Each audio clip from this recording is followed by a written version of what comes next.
The empire that burned worlds. The Varnach Empire did not fear. For over 2 centuries, they consumed galaxies like fire, devours dry forests, fast, merciless, and absolute. World after world collapsed under their unrelenting advance. Civilizations, some older than Earth's pyramids, turned to cosmic dust. Resistance didn't break, it disintegrated. Entire star systems blinked out of galactic registers without ceremony, as if they had never existed. The Varnach didn't need fleets in the hundreds. One warship was enough. A living fortress born, not built, bred in black nebula, and armored in organic alloy that could shrug off suns. Their soldiers stood twice the height of any human genetically sculpted to embody terror. They had no word for mercy in their guttural tongue, just different shades of annihilation. They didn't just defeat their enemies, they erased them, and they never lost. Until Earth. When humanity first made its awkward crawl into interstellar space, the Varnach barely noticed.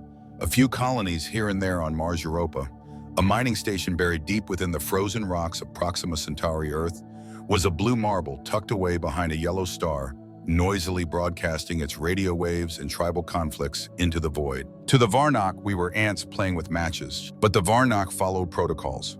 Even new species, especially ones learning to stand, had to be dealt with swiftly before infestation. They called it that. Not war, not extermination, just a scheduled cleansing. They didn't send an armada, they didn't even send a fleet, just a single warcruiser, the Runvok and a handful of escort vessels. It was supposed to be enough. It had always been enough, one cruiser to snuff out another irrelevant spark in the galaxy, file the report, move on. But they hadn't accounted for Solace. She wasn't Earth's greatest ship, not the fastest, nor the newest. In fact, she'd been patched so many times her systems creaked like a ship 3 times her age. Her engine core predated some of her younger crew members. Her targeting systems ran on software so old it had to be manually restarted every 3rd cycle. But Solace had something no Varnach algorithm could measure. Captain Ror. They met at the edge of the Glaza system, a lonely swirl of ice and gas far outside core human space. The Varnach ships dropped from warp like shadows unfolding, hulking black silhouettes with crimson eyes, weapons pulsing across their hulls like living scars. It was meant to be a routine sweep. Solace was the only human ship in range, a lone patrol vessel scanning the void for debris and smugglers. Captain Ror didn't retreat. He didn't hesitate. When the threat alarm screamed and red lights bathed the bridge, he simply lit a cigarette, leaned back in his chair, and said, "Tell command, we've got company. And prep everything we've got. We're holding this damn line." No one believed it would work. Not even the crew. They knew what the Runvok was. A monster, a dreadnought made flesh. To fight it with an aging Corvette was suicide. But Ror wasn't trying to survive. He was trying to matter. The line is drawn. Silence fell across the bridge of the Solace, broken only by the low hum of ancient systems coming online. Warning icons bloomed like blood across the tactical display. Hull integrity 92%, weapons array limited, shields fluctuating, crew readiness unknown. But none of it mattered. Not to Ror. The junior officers stared at their captain as if he had lost his mind. "Captain?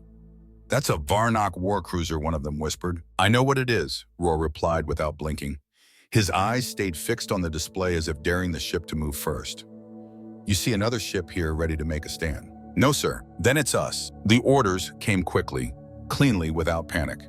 Launch drones arm the torpedoes, fire up the main cannon, a fusion lance that hadn't fired in 5 years and had a tendency to overheat if someone sneezed near it. Power was diverted from life support on Deck 4 to the weapons grid. Ror made every trade-off without flinching. "Don't need oxygen if we're dead anyway," he muttered, chewing on the filter of his cigarette. The Runvok opened fire first. No warning, no communication, just a wall of plasma that tore through the space between them like a sunbeam laced with malice. Shields screamed, the forward plates of the Solace buckled, and a coolant line exploded in the lower compartments. One crew member was killed instantly. The rest braced for what they assumed was the beginning of their end. Ror barked orders like a man in a chess match rather than a death trap. Every time the Solace dipped, it struck back. When plasma grazed its hull, it spun, releasing a barrage of micro-torpedoes that peppered the enemy's flanks. The first Varnach escort didn't last long. Caught off guard by the aggression, it exploded in a gout of blue flame. The second escort attempted a retreat and limped into the black with its engines sparking. it would not make it far. And then it was just the Solace and the Runvok. Ror stood up from his chair and walked slowly toward the forward viewport, watching the behemoth loom like a black sun blotting out the stars. The ship wasn't just massive, it radiated confidence, an apex predator used to quick kills and total dominance. It moved without urgency, expecting fear, expecting surrender. It didn't expect him. Ror grinned, blood already seeping from a cut above his right eyebrow. Sparks rained down behind him from a blown conduit. "Let's dance, you oversized lizard," he muttered. The Solace surged forward, not to escape, but to engage. The old warship dropped beneath the Varnach's belly in a maneuver no sane captain would have tried, and fired 2 torpedoes directly into the undercarriage. The blast rippled through the Runvok's lower shielding with a soundless boom, visible shockwaves rippling across its surface like cracks in glass. For the first time in decades, a Varnach cruiser limped. The bridge of the Solace erupted in a ragged cheer. Not triumphant, not yet, but defiant. Something had shifted. The Predator had been wounded, and it didn't understand how. "Welcome to humanity, bastards," Ror said, wiping blood from his brow. Damage reports rolled in like rain. 1 engine overheated. Deck 2 was without power. Medbay was overflowing, yet Solace held the line. Lieutenant Vega, face smeared with ash, and one arm in a makeshift sling, stood beside her captain. "Sir, we need to retreat. Titan's close enough. We might make it with life support on half the decks." Ror didn't look at her. He stared at the tactical screen, eyes scanning the grim data like a general assessing a battlefield already soaked in blood. "And if we leave?" he asked softly. "The Runvok makes for Earth. Every colony between here and home burns." She didn't answer.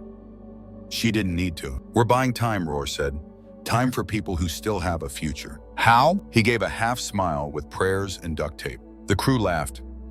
Bitter, cracked, but real, because even when staring down death, humanity knew how to laugh. Outside, the Runvok responded with calculated fury. Plasma blasts sliced through the void with surgical precision. The Solace's shields collapsed entirely. 2 decks decompressed, fires raged. 27 crew were lost in a heartbeat, but the ship didn't stop moving. Ror didn't blink. "They think we're dying," he said quietly, stepping back to the central console. "Let's show them what dying humans can do." He gave the order. Every last warhead in the Solace's arsenal was loaded for proximity detonation. The ship became a flying minefield. Drones were prepped to ram warheads set to explode at the first sign of contact. "When they come in close," he told the gunnery chief, "light them up. Make that cruiser choke on our fury." The next wave came hard. The Runvok, thinking the kill was imminent, charged, but it hit a wall of shrapnel debris and screaming fire. The Solace had no more elegance. It didn't need it. What it had was rage. And in war, sometimes rage is enough. The Runvok faltered. Not defeated, not yet, but confused. Its targeting system scrambled, its shields flickered. And above all, it paused. Because out there, somewhere across the dark, Earth had heard Ror's last transmission, and the galaxy was about to see what it meant for a species to wake up. The fire spreads. Captain Ror's last transmission didn't go out polished or clear. It was broken, static-laced, glitchy, nearly indecipherable through the radiation haze of the battle, but one line made it through, cutting across every human frequency like a knife. "We are not backing down. If this is our grave, we'll bury them with us." And that was enough. The message echoed across Solnet, bouncing from relay to relay, from orbital towers on Luna to pirate rigs drifting off Neptune's edge. Civilian channels picked it up. A comms technician on Ceres forwarded it to his old unit on Mars. A former freighter captain drunk in a bar on Europa played it on repeat until every patron had gone quiet. On Earth, it hit the feeds just before sunrise over the Atlantic. People stopped, watched, listened. The Solace, a ship no one had heard of hours ago, had gone toe-to-toe with a monster from the stars, and it was still fighting. Colonists on Mars rallied. Europa's deep mining consortium offered outdated strike drones and orbital charges. On Titan, an old Martian warclan, the Iron Widow reactivated their flagship without clearance. They'd seen the Varnach burn a civilian habitat near Siriusir 5 years back. They hadn't forgotten, they never forgot. Even Saturn's scattered colonies, a mess of transport barges and outlaw refineries, mobilized. A convoy of converted haulers mounted illegal railguns and prepared for a suicide run. These weren't warships, they weren't trained soldiers, but they were human. And Ror had lit a fire. Back on the Solace, the bridge was a haze of smoke and blood. Engineers shouted down broken comms. Life support flickered between cycles. But Ror stood tall, a cut running down his cheek, his uniform torn and blackened. His voice cracked over internal comms. "All hands, we've got friendlies inbound." They're answering the call. There was a pause, just a breath, and then the cheer. Not joyous, not free, but fierce, raw. The sound of people who had known only dread now tasting the edge of hope. Vega leaned over her console, eyes wide. 3 ships just dropped out of Warp Vanguard Osiris. And oh God, that's the Iron Widow. That's a Martian warclan flagship. Ror didn't smile this time. He gritted his teeth through the pain and spoke into the silence. "Tell them the line still holds." Outside space shimmered. The newcomers formed a rough wall behind the Solace's crippled frame. Vanguard, twice as large, bore down with mass drivers older than Earth's own constitution. Osiris spread out to flank railgun slugs, firing in pulses. The Iron Widow screamed into motion, headed straight for the remaining Varnach cruiser with unrestrained fury. On all channels, Vanguard broadcast a single line: "To whoever's knocking, Earth's not home, try hell." The Varnach War AI registered the shift in threat levels. Humanity, previously classified as a developing species, was upgraded. Disruptive force. It answered with escalation. 2 more Varnach destroyers dropped from hyperspace, sleek, angular, glowing with deep red cores. Behemoths of destruction, bristling with weapons not yet cataloged by human science. Their arrival sent ripples through the system, dark gravity echoes that tugged on the bones of nearby ships. The balance shifted again. On the Solace warning, klaxons wailed like banshees. But the crew no longer flinched. "We've got more guests," Vega called out. Ror nodded grimly. So they brought friends. The Iron Widow moved first, breaking formation like a lance through mist. Martians didn't do protocol. They did revenge. Their ship, all jagged armor and unregistered tech, charged headlong into one of the new destroyers. Twin plasma arrays slammed into its hull, but it didn't slow. The Iron Widow returned fire, drilling rail-laced mortars straight through the Varnach midsection. The blast didn't kill the destroyer, but it hurt it. The Osiris swept left, raining suppression fire with surgical rhythm, while the Vanguard unloaded a fusillade of fusion torpedoes that lit the void like angry suns. And in the middle of it all, still holding point, like a stubborn ghost, floated the Solace, damaged, leaking, barely able to maintain vector. "They're targeting us again," Vega said, teeth gritted. "The cruiser Runvak. It's ignoring the others." "Because we embarrassed it," Ror muttered. "Oh, good, let's piss it off some more." He keyed into engineering. "How's my cannon, Voss?" The reply was static, laced and wet with coughing. "Fusion lances, humming, sir, might blow up in our faces, might work about 50-50. Ror wiped blood from his brow, eyes narrowing. "Line it up. I want to punch through its eye socket." The Solace limped forward. The crew, half of them injured, all of them exhausted, moved with grim determination.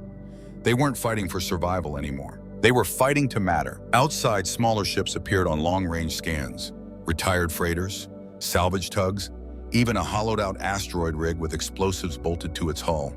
Individually, they were nothing. Together, they were the Solace Legion. The Solace reached firing position. Ror stood over the control panel, one hand resting on the manual trigger. The lance thrummed with unstable energy.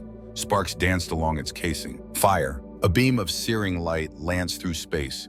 Pure fusion, unchained and roaring. It tore through the Runvak's forward hull, punching deep into armor, meant to withstand solar winds. The Varnach cruiser reeled its shields, flickering like dying stars. It wasn't enough to destroy it, but it made the impossible real. On Mars, on Earth, on Europa, people watched, and they understood. This wasn't about strength, it was about will, because that's what humanity does. We hold the line to fight the fire with flame. The moment the fusion lance struck, the Varnach formation hesitated, not from fear, but from confusion. That kind of resistance shouldn't exist.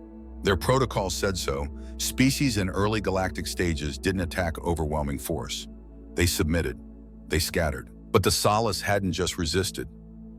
It had wounded them. Worse, more human ships were appearing on their long-range scans, haphazard, uncoordinated, inconsistent in design and mass. But they were coming, and fast. Inside the Solace, the command console dimmed. Power flickered as the fusion lance cooled with a hiss that sounded like the ship itself exhaling. The bridge shook, another hit. The Runvak was still alive, and now it was angry. "They're recharging main batteries," Vega called out. "If we stay still, they'll punch a hole clean through us." "Good," Ror said through gritted teeth. "Means they're still focused on us." The bridge crew didn't cheer this time. They just nodded like soldiers too tired to be afraid. A beat later, Vega's voice sharpened. "We've got new arrivals.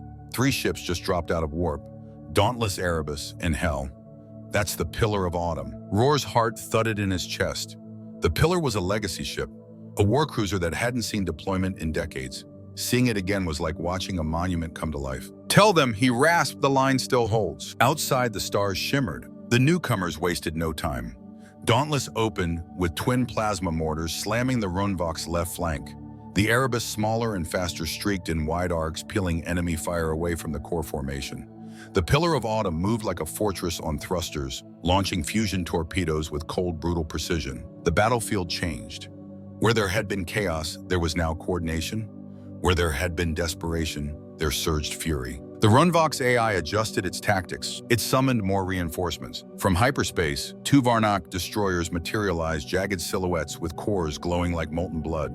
Their entrance rippled through space like a predator stepping onto sacred ground. On the Solace, sirens screamed again, but the bridge crew didn't flinch. So Ror muttered, staring out the viewport. "They brought friends." "Looks like it's a party," Vega replied, strapping into her seat. The Iron Widow surged forward, ignoring all formations. That was their style. Martians didn't form battle lines, they crashed them. The destroyer it targeted never had a chance. Fusion javelins pierced its side, followed by a barrage of magnetized shrapnel that shredded armor like paper. The Osiris swept wide, harassing the second destroyer with missile salvos. The Vanguard moved like an anchor, launching another wall of torpedoes into the fray. Rail slugs screamed past the Solace, carving burning trails into the void. And yet, through all this, the Solace stood its ground. "Barely. They're focusing on us again," Vega snapped. "That cruiser's locked in. It's ignoring the others." "Because we embarrassed it," Ror said. "Let's give it another reason." He keyed into engineering. "How's my cannon, Voss?" The voice came back ragged. "Sir, she's stitched together with duct tape and prayer." "Then tell Newton we're loading up." The fusion lance was charging again, despite every regulation saying it shouldn't. Cooling system strained, pressure built. If it fired one more time, the whole starboard array might tear itself apart. But Ror didn't care. He narrowed his eyes at the cruiser on screen. "Line it up. I want to punch through its eye socket." Below decks, medics scrambled to relocate patients. Emergency systems rerouted power from gravity plating. The hull groaned like a beast in pain. In the void beyond, the Runvok began its approach. Vega watched the screen, then gasped, "Captain, they're bringing their dreadnought online." Ror leaned forward. HFY. He recognized it before the readings confirmed. The HFY wasn't just a ship, it was a sentence. A Varnach world killer capable of tearing planetary crust from orbit. It didn't fight navies, it ended civilizations. And it was moving toward Earth. The Solace shuddered as another barrage grazed the rear hull. The viewport cracked. Ror wiped blood from his lips and barked into fleet-wide comms. "All hands, this is it. Every ounce of power, every shot you've got. We take that thing down or Earth burns." There was no speech, no fanfare. Just movement. The fleet surged. Mining vessels dove forward, ramming destroyers with explosive-laced hulls. The Pillar of Autumn and Dauntless coordinated a dual strike, carving through a Varnach dreadnought's shielding. The Iron Widow, scarred and burning, rammed another enemy ship and detonated its lower decks before limping out the other side. But still, the HFY loomed. The Solace, trailing coolant, leaking fire from 2 decks, turned toward the world killer. "You're not doing this again," Vega said, half pleading. "We don't detonate ourselves," Ror growled. "We plant it." The plan was madness. They would board the HFY, reach its core, and manually arm a fusion warhead. There would be no second chance. As the Solace accelerated toward death, the other ships fell back, clearing a path. The Solace went full burn. Plating tore, fires erupted. The ship screamed, and then they were inside the monster. Ror, Vega, and a small strike team blasted through the docking collar, stormed the interior, and fought through fire drones and metal corridors filled with the stink of alien death. They reached the core, a pulsing blue inferno, housed in black iron. "Time to return the favor," Ror whispered. They planted the bomb, then they ran. Back aboard the Solace, the reactor groaned. The fleet watched from afar, bruised, beaten, but watching. And then light. The HFY didn't explode. It collapsed, a star folding into itself. A bloom of brilliance that seared through every sense or echoed across every comm line. The Varnach line broke. Their dreadnoughts went silent. Their formation scattered. They hadn't lost a ship, they had lost a god. And for the first time in history, the Varnach retreated. Ashes and iron. There was no victory cry. Not yet. The stars were still glowing with the afterimage of the HFY's collapse, casting long shadows over shattered hulls and drifting wrecks, the battlefield. Once a chaotic maelstrom had fallen eerily still, Human ships floated in uneven formations, some half destroyed, some on fire, many unmoving but not yet dead. The Solace was one of them. She drifted just 500 meters from the broken corpse of the HFY, her engines dead plating, blackened life support, flickering like a candle in wind. Her bridge had gone silent. Her core reactor had dropped to 6%.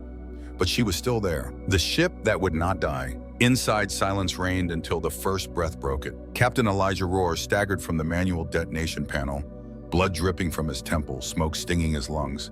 He leaned against a railing as the floor groaned underfoot. Every rib in his chest felt like glass. He could barely see through the haze. "Cancel the fireworks," he rasped, his voice dry as sand. "I'm getting too old for martyrdom." A laugh broke from somewhere on the bridge, cracked and wet, but alive. Someone clapped, another sobbed. And just like that, cheers erupted, not triumphant, not jubilant, but full of exhausted, feral relief. The bridge crew, scorched and burned and barely alive, rose from their stations, saluted their captain, and let out the only thing they had left: hope. The Solace was eventually towed by the Pillar of Autumn back to Titan orbit, trailing fire and sparks. Its hull half gone, but its legend fully intact. News feeds across every colony replayed the same footage on loop: the final charge, the last beam of light, the HFY folding into silence, and the broken Solace refusing to fall. It wasn't just a battle, it was a redefinition. Captain Ror, ribs fractured and lungs still recovering from vacuum exposure, walked down the docking ramp like a ghost in a war zone. His uniform was scorched, eyes red, knuckles bloodied, but he stood tall. Not for ceremony, not for fame, simply because no one else had. He wasn't greeted by medals, not yet. He was met by silence. A wall of eyes: engineers, soldiers, medics, colonists, survivors, believers, people who had fought, run, screamed, and then watched one ship hold when the universe tried to tear it apart. And then from somewhere in the crowd, the applause began. Not polite, not scripted. It hit like a war cry, a sound that echoed off every bulkhead and control tower, rising like thunder through the hangars of Titan. Ror closed his eyes, took one shaky breath, and stood straighter. But not everyone was cheering. From the control tower overlooking the bay, General Elena Corvinus watched the scene with her arms folded, a deep scowl carved into her face. She hadn't wanted this. Heroes, she knew, made people harder to control. "Has EarthGov authorized commendation yet?" she asked coldly. Her age shifted. "They're debating it. Technically, the Solace acted without formal clearance. There were protocol breaches, collateral losses, unauthorized engagements." Corvinus sighed, a hiss of frustration. "They want to downplay him before he becomes a symbol they can't manage." But it was already too late. Across Mars, graffiti bloomed in red spray paint. "We hold the line." On Earth, children reenacted the battle with plastic ships and firecrackers, pretending to be Ror song. On Europa, a woman kissed a photo of her dead brother, an engineer lost aboard the Solace, and whispered, "You stopped them." But further from home, beyond the edge of colonized space, the Varnach were not mourning. They were watching. The shattered Runvok, though silent now, had broadcast its last moments before death. The final image, one human ship bloodied and broken, facing the HFY, played over and over in Varnach command networks. The footage was corrupted, scrambled, but one image remained burned into their collective mind. A Terran ship, defiant to the last, refusing to move. In a cold obsidian chamber at the center of the Varnach War Council, warlords hissed in their jagged, sibilant tongue, claws tapped stone, muscles rippled with restrained rage. They did not mourn the loss of the HFY. They mourned the loss of certainty. Humanity, once a background species, an evolutionary distraction, had cracked the Empire's shell, not through strength, but through impossibility. They hadn't just resisted, they had refused. And that broke the rules. The High Executor loomed above the war table, his voice hissing through the gloom like ice over flame. "This is not resistance, this is infection." A dozen warlords bowed their heads. "And there is only one cure." Silence fell. Then a single command echoed through the chamber: "Send the right of retaliation." Varnach protocols changed. Humanity was no longer to be studied. Humanity was to be erased. Back on Earth, panic fractured the halls of government. Senators argued, half demanded diplomacy, believing war could still be avoided. The other half screamed for weapons, fleets, mobilization. But outside the marble rooms and polished halls, something else was forming. The Solace Legion, a new faction, not born of government, but of rage, resolve, and loyalty. Colonists, ex-soldiers, engineers, smugglers, even students. People who hadn't waited for permission before and weren't about to start. They found each other online at HFY, in forums, in hangars, in burned-out taverns, on Mars, and trade ports in the belt. They shared the clip, they wore the patch, a stitched line of text over their hearts. We hold the line. Ror never asked for followers, never asked to lead a movement, but they came anyway. The politicians tossed medals at him like apologies, awards, commendations, plaques meant to bury the story under ceremony. But Ror saw it for what it was, a prelude. This wasn't the end. It was the warning shot. 3 weeks after the battle, the Solace, barely a ship anymore, more of a floating coffin, wrapped in legend, sat in dry dock above Mars. Engineers circled it, arguing. Politicians debated whether to scrap it or preserve it as a museum relic. But the people remembered, and they wanted her just as she was, wounded, scorched, unbroken. In a sterile medical wing at Armstrong Base, Ror sat alone, half his ribs still bound, a healing lung rasping inside him like rusted metal. He hated hospitals, too clean, too quiet, too far from the noise that made life real. A knock came. He didn't move. Doors open. Vega walked in, still limping, her arm in a sling, eyes a little harder than before. She dropped a bag of Martian coffee next to him. "You're alive," she said. Regrettably, he grunted. "Doctors say they fixed me so I can sit through more interviews." She smirked, sipping her own cup. "You're a propaganda machine now.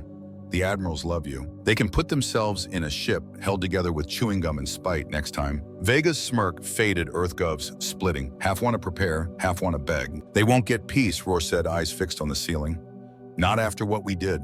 Not after the Runvok. They're calling it a fluke." He turned his head toward her. "We humiliated them, Vega. And for an empire like that, humiliation's blood in the water. They'll come back." She nodded, then reached into her jacket. "I think they already have." She tossed a data chip onto his table. "Fringe colonies going dark. No word from Talon's reach. A freighter limped into Europa orbit, half its hull gone. Pilot swears it was a scout wing. Small fast, testing our lines." Ror clenched his jaw. Recon before the hammer. And Earth wasn't ready. Not yet. But they would be, because Vega had one more thing to say. "I want to rebuild the Solace." He blinked. "Rebuild. Not restore, not preserve. Rebuild. Make her better, stronger, smarter, but keep what mattered." He looked at her, long and quiet. "They won't authorize that." She smiled faintly. "Already started. The Legion's pulling in engineers. Some are ex-cons, others are pirates, Martian tech smiths. They're not exactly Navy, but they believe." He couldn't help but grin. "Damn pirates are finally good for something." Vega leaned closer. "We can't wait for EarthGov to decide who we are. We showed the galaxy once. Now it's time to do it again." He nodded slowly. "You get the ship," he said. "I'll get the crew." The ship that would not die. Far across the void, in a region known to Terrans only as Sector 95 Tau, the Varnach War Council gathered beneath a dome of obsidian and starlight. The chamber was lit not by technology, but by great torches burning with blue flame. Ritualistic, ancient, ceremonial. Language in the room was not spoken. It was growled. Clicks, snarls, and hissing syllables reverberated like metal grinding on bone. The HFY had not been just a weapon. It had been a symbol, a myth, a good among machines. Now it was gone, and there was no forgiveness for lost gods. Before the gathered warlords, a lowly overseer drone skittered forward, its limbs scraping stone. It projected a warped hologram, grainy and corrupted but unmistakable. The human ship Solace, barely intact, still fighting. The warlord's mandibles clicked in irritation. One slammed his claw into the floor with such force the stone cracked. "They remember the name," whispered the translator bot in Terran Standard. "We will burn it from their memory."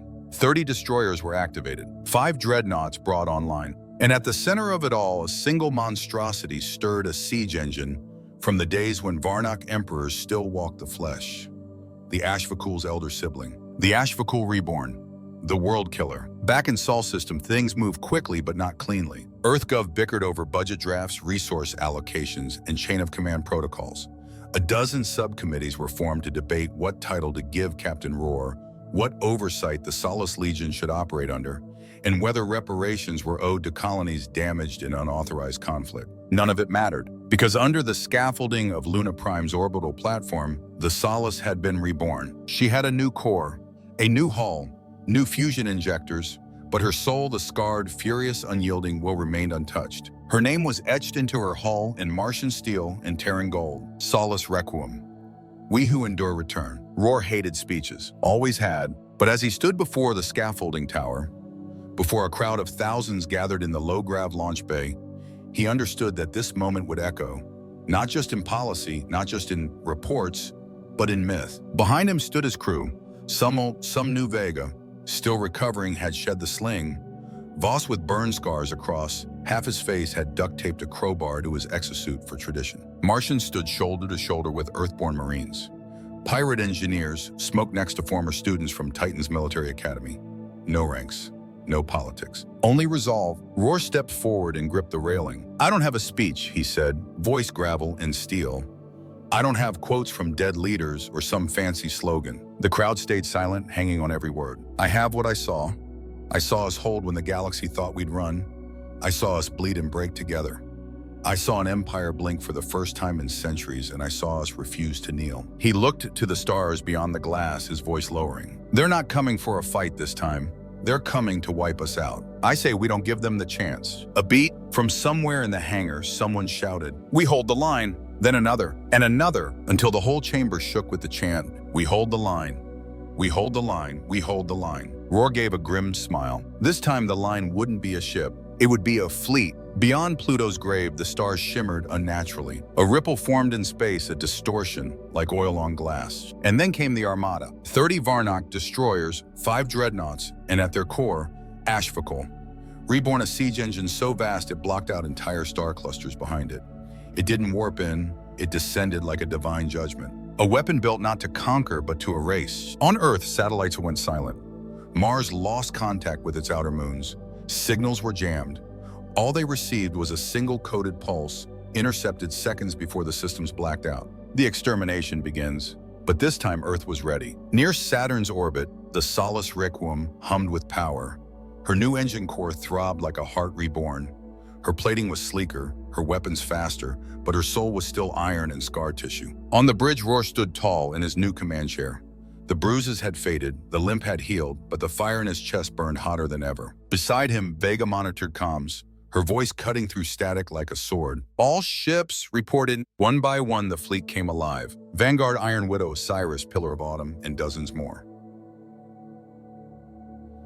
Refitted freighters, civilian convoys, stealth rigs with cloaked launch bays, even asteroid rigs fitted with mass drivers and illegal plasma lances. They had no central command, but they had a purpose. The Solace Legion had become more than a name. It was an army. Ror rose, his voice steady as he opened a system-wide broadcast. "Make no mistake, they're not just coming for our colonies. They're coming to erase our existence. They want us forgotten." He looked across the bridge at every console, every crew member, every scarred survivor who had seen what the Varnach could do. "They call this their galaxy.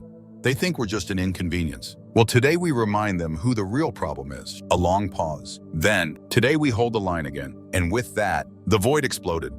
Legends and warnings. The Varnach didn't wait. Their fleet surged forward like a tidal wave of metal and plasma, glowing red in the black as the world killer loomed behind them, silent and implacable. 30 destroyers launched first dagger-shaped beasts, firing quantum disruptors and plasma arcs that twisted space in their wake. Behind them, the 5 dreadnoughts spread out in perfect formation. The first strike hit hard. The Iron Widow took it on the chin. Martian hull plating, groaning under the assault, but holding sparks rained from her midsection. She answered with fury. Railguns screaming, returning fire like a cornered wolf. The Osiris flanked wide, loosing clouds of counterstrike missiles that danced between incoming fire like angry hornets. The Solace Requuum led the charge. No longer the broken remnant of its past self, it weaved between the incoming blasts with predatory grace. Her fusion lance fired in short, brutal bursts, piercing the hulls of 2 destroyers within minutes. The line didn't hold by standing still. The line pushed. Human ships surged like a wall of defiance. Militia barges firing mining lasers, retrofitted into death rays. Stealth corvettes diving in and out of fire with suicide tactics that made even Martians flinch. Every human ship that fell was replaced by another. Not better, not stronger, but just as furious. And then the HFY fired. A single beam of dark energy plasma surged through space, silent and absolute. 3 ships, Nova's Grace, Hephaestus, and Saber Array, vanished in an instant. Not destroyed, erased. The space they occupied became light and then silence. Not even wreckage remained. "It's charging again," Vega shouted. 10 seconds to discharge. Ror didn't blink. "Get us under it." "What?" "That thing was built to kill planets. not people. It can't aim close. The Solace Requuum burned hard. Fire trailed behind it as smaller Varnach ships scrambled to block its path, but they were too late. The human fleet saw what was happening and closed ranks, forming a wedge to punch through the line. Vanguard laid down cover fire. Pillar of Autumn blasted open a path with coordinated strikes. Even a pirate vessel, Fly Darling, rammed a Varnach escort clean through the middle and detonated its core reactor on impact. The wedge broke through. The Solace slid beneath the World Killer's firing arc. Inside the bridge, everything shook. Flames burst from the rear compartment. One console exploded. Vega's forehead was cut. Blood ran into her eye. "They're targeting Earth," she growled. "Their dreadnoughts are flanking. They're going for the kill." Ror didn't hesitate. He opened fleet-wide comms. "All hands, this is it. We've got one shot. We take the HFY down or we don't get back up." The plan was madness again, but madness had worked before. Aboard the Solace, every remaining warhead was transferred to a single payload. One massive fusion bomb cobbled together from spare reactors, mining charges, and Martian antimatter shards. The mission delivered it inside the HFY. Ror and Vega led the boarding team. They docked fast, cutting into the monster's underbelly with breach drills. Inside was chaos. Living metal walls, pulsing conduits, and Varnach drones that bled mercury and screamed in static. The Terrans fought like demons. Voss stayed behind to hold the airlock. He never made it out. Ror and Vega reached the core chamber, a black cathedral of power, its walls pulsing with hostile memory. "This is it," she said. Ror looked at her, then at the pulsing alien heart. Time to return the favor. They planted the charge and ran. The Solace Requuum barely made it out, engines flaring, hull groaning. She spun away from the HFY just as the detonation chain began. A white light like the birth of a star erupted from the World Killer's center. At first, nothing happened. Then the light folded in. Implosion. Not explosion. The HFY crumpled inward, pulled apart by its own corrupted heart. Its dreadnought escorts faltered. Their command systems went dark, their formations scattered. The Varnach ran. No one had seen it before. A full Varnach fleet retreating. But humanity had made their point. They hadn't just survived. They had made the monsters bleed. Weeks later, back on Earth, a memorial stood. Not of a man, not of a victory, of a ship. The statue showed the Solace burned and battered, aimed forever skyward. Underneath, etched into weathered steel, "They came for our extinction. We gave them resistance, and when all seemed lost, we held the line." Captain Ror stood nearby, silent. His ribs had healed, his scars had not. Children ran past, saluting the statue, pretending to fire fusion lances at invisible foes. One little girl whispered to her brother, "He's the one who scared the galaxy." Ror didn't smile, but he nodded once, because he knew the galaxy would never forget Earth again, and neither would the Varnach.